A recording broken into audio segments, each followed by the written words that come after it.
Karl ja ma olen kala püüdnud juba umbes 3 aastat. Ma mõtlesin juba, et võiks nagu ka enda kalastuskogemuste põhjal teha ka väikse õpetuse ja siis nagu tutvustada varustust, et mida kaasa võtta. Põhimõtteliselt nagu kui sa kalal lähed, siis nagu esimene asi, nagu üldse põhimõtteliselt ilma milleti ei saa, siis nagu kummikud on ja põhimõtteliselt nagu need võiksid olla suht pikad. Need on suht lühikesed, aga need võiksid olla ka isegi need suured kalamäe kummikud on ja põhimõtteliselt nagu algajatel või neil, kes alustavad, oleks kasulik püüda siukse umbes 4-meetrise lihtkäsi jõngega. Võib ka pikem, võib ka lühem olla, see oleneb maitsest. Põhimõtteliselt sellel võiks olla ka mingid korgid, värgid ja konksud. Siis lihtkäsi jõngega käivad alati ka ussid. Põhimõtteliselt neid võib saada kuskilt pargist või nagu siis mingis sõnnikuunnikutest on ja mingi ööuss, see on surnud, aga vahet ei ole. Põhimõtteliselt nagu siis kui sa oled juba veidi edasi jõudnud, siis nagu võiks isegi püüda landiga. Landiga tegelikult sa võid kaugest püüda, see jällegi oleneb, mida sa tahad. Aga kui sa landiga püüed, siis sul peab kindlasti olema selline tugeva tamiiliga see õng. See ei pea väga pikk olema. Et nagu tahaks tutvustada ka veidi lante.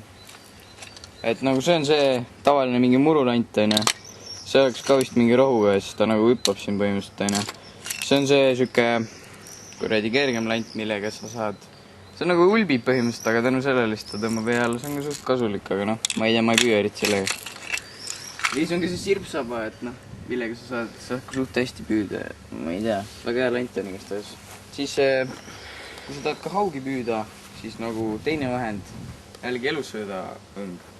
Et sinna sisse kuuluvad siis üks korraliku kettaga õng. Pikkusel on siuke oma maitse järgi. Seal võiks olla kork, siuke pikemat sorti. Siis siuke traat lõppu, et haug läbi jammustaks või siuke suurem kala. Ja siis ka kolmark, et sa paneksid väiksest kalast selle läbi. Siis on nendest kalapüügivahenditest, need on kõik, aga lisavarustusse võib ka kuuluda siuke kahv, kui sa lähed suurt kala püüdma, et nagu saaks mingi haugijunni või siia sisse panna. See väga ei pea, aga võib ka veidi parem olla.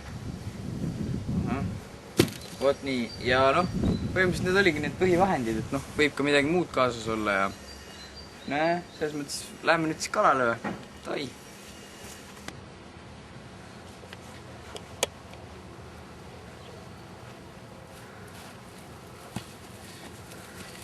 Tervist!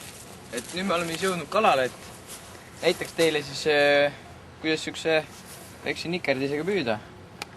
Esiteks, et võiks olla siuke uss, mingi ööuss või vahet ei ole. Siis peaks selle siia kuradi konksu otsa panema. Ta on veidi suur, siis peaks nagu rebima teda veits, aga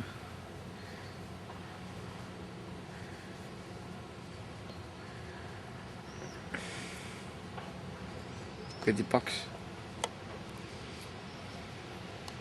No nii. Nüüd tuleb ta sisse panna ja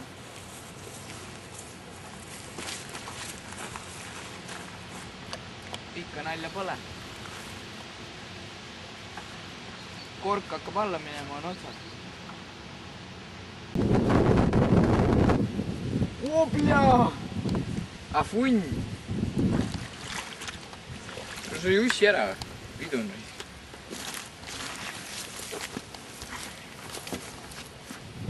Väike veeljas. Ja see harjas. Nii palju siis temast. Ja see on ahven. Nii käiski lihtvengaga püük. Ma ei usu, et see väga raske on, nii et õppige, tehke, osake, püüdke. Kõik jah. Räägimist.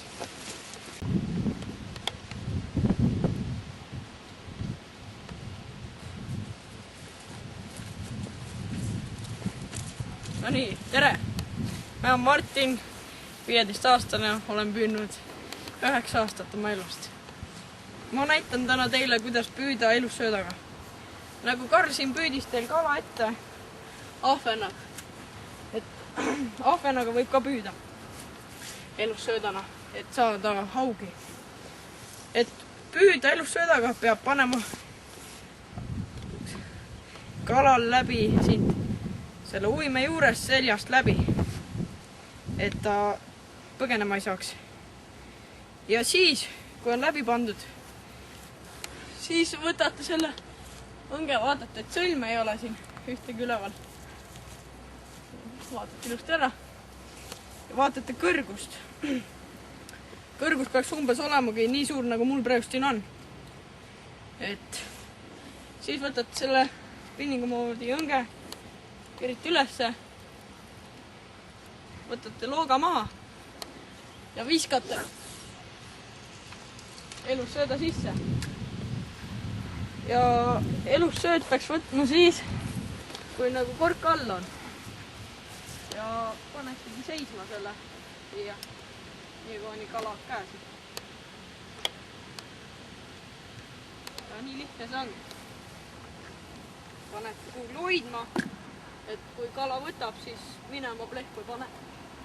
Ja umbes 10 sekundit, kui on kork vee all, siis tõmmake välja ja peaks havi käes olema või mõni teine röövkala. Nii, kui teil hakkab iga, siis võite ka visata lanti, kui on muidugi elussööd sees. Landi viskamine on kerge. Muidugi see on vanem versioon õngest, veneaegne. Rullik on vaja teistsugune. Siin on pidur ja võtab piduri maha. Hoiad näppu jõhvil. Viskamine on väga lihtne. Paned landi koos ridaga selja taha ja siis heidad üle oma õla ja lased lahti. Samas ka kerid tagasi. Suht aeglaselt, et kala ei jõuaks järgi tulla.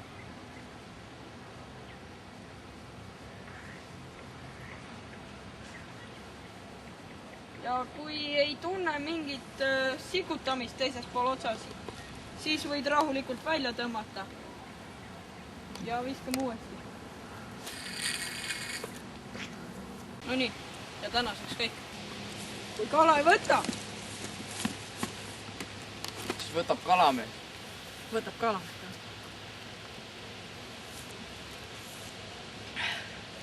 Head kalapüügi jätku.